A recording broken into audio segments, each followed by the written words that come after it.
રાજ્યના ભાગોમાં ઘણા ભાગમાં વરસાદ થવામાં છે, છતાં ઘણા ભાગમાં હજુ વાવણી લાયક વરસાદ નથી. ખંડ ખંડ વૃષ્ટિ થવામાં છે.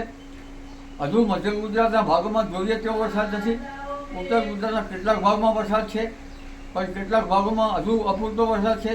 ત્યારે વરસાદ અંગે જોઈએ તો તારીખ 30મી જૂનથી જુલાઈની શરૂઆત સુધીમાં વરસાદ થવાની શક્યતા રહે છે, જેમાં દક્ષિણ ગુજરાતના ભાગોમાં ભારે વરસાદ થવાની શક્યતા રહે છે. જામનગર પશ્ચિમ સૌરાષ્ટ્રના ભાગોમાં પણ ભારે વરસાદ થવાની શક્યતા રહે છે.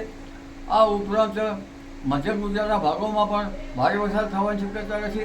તારીખ 30 જૂનથી 1 જુલાઈમાં વડોદરાના ભાગો, મધ્ય ગુજરાતના ભાગો, અમદાવાદના ભાગોમાં પણ ભારે વરસાદ થવાની શક્યતા રહે છે.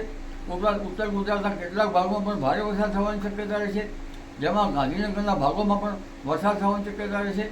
સાબરકાંઠાના ભાગોમાં જ્યાં ઓછો વરસાદ છે ત્યાં પણ વરસાદ થવાની શક્યતા રહે છે. પંચમહાલના ભાગોમાં પણ વરસાદ થવાની શક્યતા રહે છે.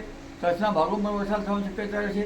5મી જુલાઈથી સારો વરસાદ થશે અને 5 થી 12 જુલાઈમાં રાજ્ય સહિત દેશના ઘણા ભાગોમાં વરસાદ થવાની શક્યતા રહે છે.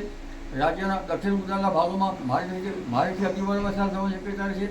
કેટલાક ભાગમાં જળ સંકટ અથવા પૂરની સ્થિતિ રહે અને આ અરસામાં સાબરકાંઠાના ભાગો, બનાસકાંઠાના ભાગો અને પંચમહાલના ભાગોમાં પણ વરસાદ થવાની શક્યતા રહે છે.